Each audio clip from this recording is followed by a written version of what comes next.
Bonsoir, bienvenue chez Doudou Crochet pour le deuxième cours. Apprendre à faire une maille chaînette et des mailles serrées.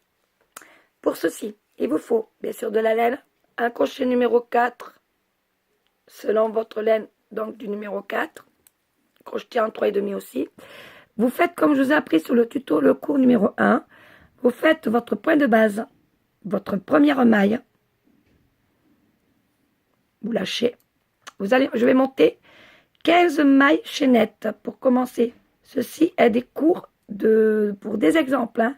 Je fais des exemples pour pouvoir que celles qui veulent apprendre à faire des mailles serrées, etc., savent le faire. Donc, je monte 15 mailles chaînettes, comme je vous ai appris sur le cours numéro 1, 2, 3, 4, 5, 6, 7, 8, 9, 10, 11, pardon, 12, 13, 14 et 15. Maintenant, nous avons monté nos 15 mailles chaînettes. Nous allons commencer par faire tout le rang en mailles serrées. Donc, maille serrée, c'est, je rentre dans la deuxième maille ici. Dans la deuxième, je ne sais pas si vous la voyez, là. Je mets mon crochet à l'intérieur. Je viens chercher le fil. Je le prends sur mon crochet.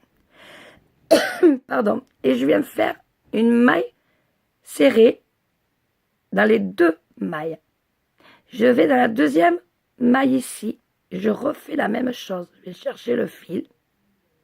Un jeté à travers les deux.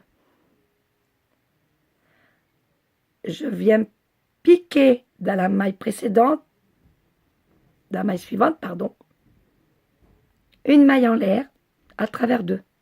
Et vous allez faire ceci jusqu'au bout de votre rang.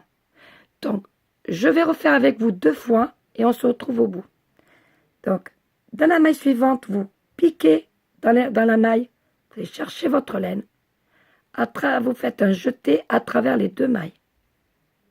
Vous piquez dans la maille suivante. Vous cherchez votre laine. Un jeté à travers les 2.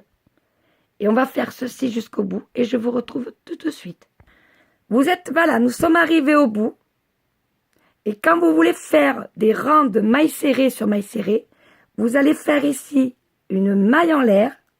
Vous tournez votre travail.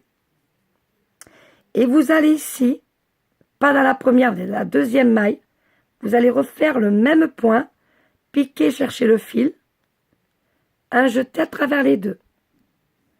À la maille suivante, pareil, piquer le fil, un jeté à travers les 2. À la maille suivante, je viens piquer la maille, dans la maille ici, prendre le fil, un jeté à travers les 2.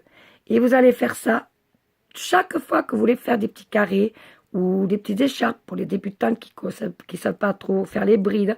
Et bien ça, c'est très bien pour vous, pour débuter. Et je vous attends pour le cours numéro 3, apprendre à faire des mini-brides. On va aller du plus facile au plus dur. Mais vous allez voir, moi j'y suis arrivée, pourquoi pas vous? À bientôt chez Doudou Crochet. Au revoir.